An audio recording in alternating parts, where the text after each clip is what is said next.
ฟังข้างใดในใจมันสุดจะตื่นตันและบอกว่าที่มีเธอบอกเปลี่ยนผ่านถึงแม้คืนวันจะผ่านไปนานเท่าใดแต่ความเป็นจริงในวันนี้คนดีอาจบอกว่าเสียใจอยากจะปิดตาเอาไว้แล้วคิดว่ามันเป็นเพียงฝันเมื่อคนที่บอกว่าหาคนที่บอกว่าห่วงใยเป็นยังต้องไปอยู่อ้อมกอดเขาก็นานก็ลองจะหูในความเสียใจว่ามันทรมานเพียงใดที่ต้องพบมันที่บอกว่าหาเธอบอกเปลี่ยนผ่านก็เลยเข้าใจมันลักษณะในตอนนี้คงเพียงลมปากเท่านั้น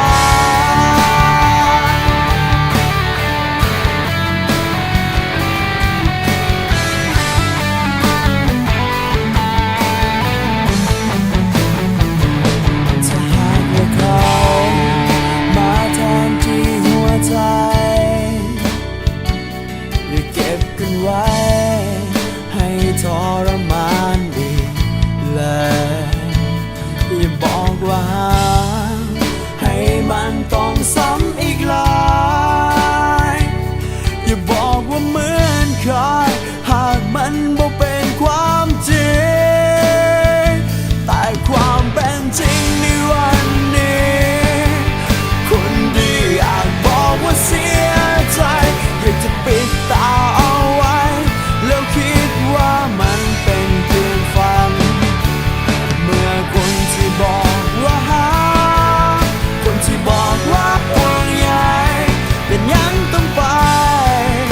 อยู่อ้อมกอดเขาก็นานก็ลองจะหูในความเสียใจว่ามันทรมานเพียงใด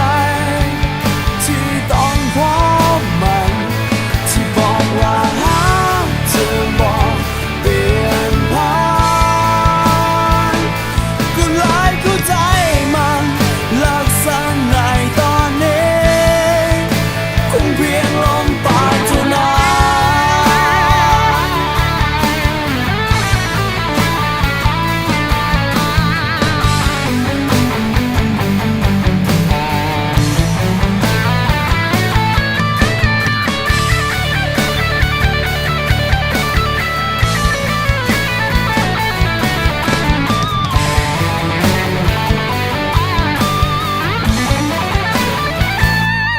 เริ่มจะหู